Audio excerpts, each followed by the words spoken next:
This silence is due in part to short-sighted political policy and is favored by various occult forces which for a long time have been working to overthrow the Christian social order.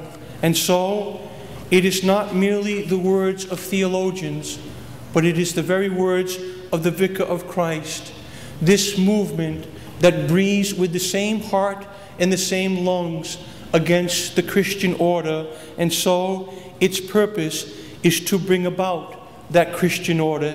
Indeed, it is an undeniable historical fact that the authors of the Communist Manifesto, Marx and Engels, were commissioned by a branch of the Freemasons known as the Illuminati in order to delineate very clearly the Masonic principles of a godless society.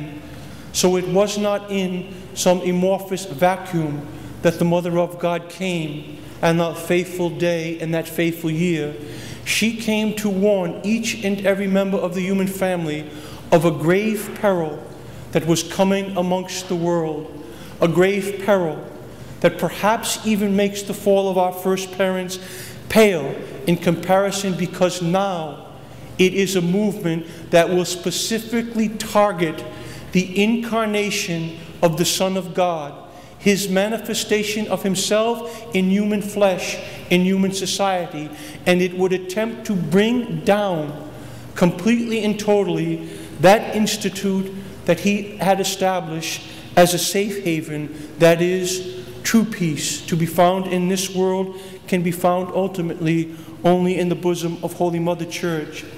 Our Lady clearly stated that the only way to save the world from these catastrophic times was, and she meant by this the spread of communism, was to consecrate Russia, that Russia was to be converted by way of consecrating it to her Immaculate Heart.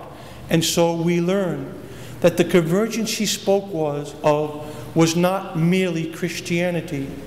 But when she says it is to be consecrated to the my Immaculate Heart, she is saying the Catholic faith. For there is no understanding of the Immaculate Heart save within the Catholic Church. For she and she alone believes in the Immaculate Conception. She and she alone declares Mary to be the Mother of God. And so, while her language may have been cryptic, it was so in order that she may protect the members of the mystical body, but not revealing explicitly, and thereby bringing about the wrath of those who are opposed to that institute that Christ came. And if we doubt this, then let us only turn to a historical event that happened in our time. When the Vicar of Christ wished to take a journey to Russia, he was allowed into Russia under one condition, that he was not to explicitly proselytize to the Russian people. He could speak and he could preach, but he was forbidden to do so with the direct purpose of seeking that conversion to the Church of God. And so we understand what Our Lady meant when she said the Pope would have much to suffer. But that heroic man knew that he did not have to preach explicitly, but that by his good example as the Vicar of Christ, he would preach to those poor, oppressed people. Those poor, oppressed people that now dwell not only in the nation of Russia, but in every nation in which she has spread her errors, and their name is Legion. Indeed, there is not one nation that has not been touched by the spread of communist errors, the spread of a false doctrine that says happiness can be found in this life. She further emphasized in June of 1929, telling Sister Lucia the time for the consecration had come. Why did the Mother of God choose an insignificant, odd year in 1929 to emphasize to Sister Lucia the time for the consecration had come? Well, it was in that same year that Joseph Stalin would, in his own words, mount a socialist offensive on all fronts. This satanic offensive, this satanic effort for peace would see at its end, literally, the horror, the unspeakable horror that has only been accounted for only rarely in history. With the fall of Jerusalem and the destruction of the temple in the year 70, he would continue.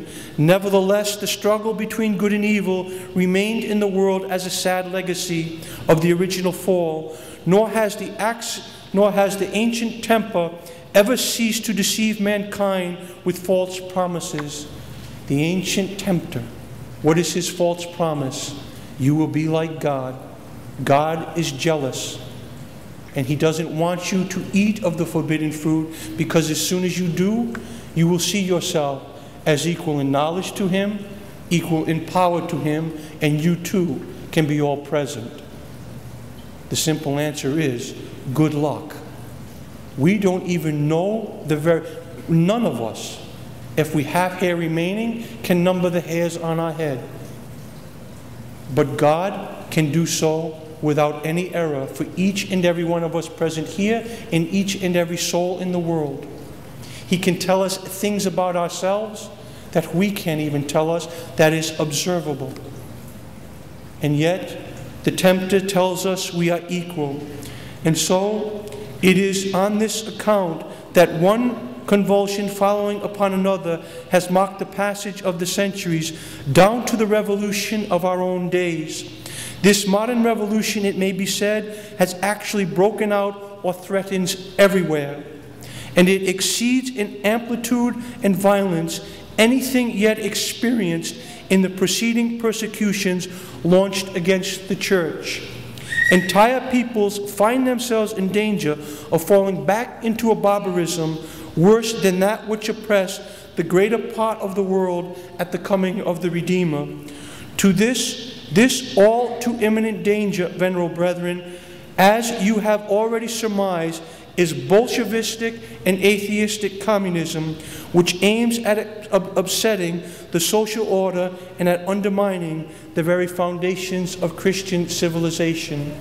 And so, it is the Vicar of Christ himself who tells us the essence of the warning that the Mother of God, it is he who explains to us through his teaching precisely the nature of that which she warned us against, so that we know the peril and we persevere in what Our Lady has asked us to do. She has not called us to conquer by force of arms. She has called us to conquer by a more powerful force, because it is supernatural. Hence the emphasis on angels.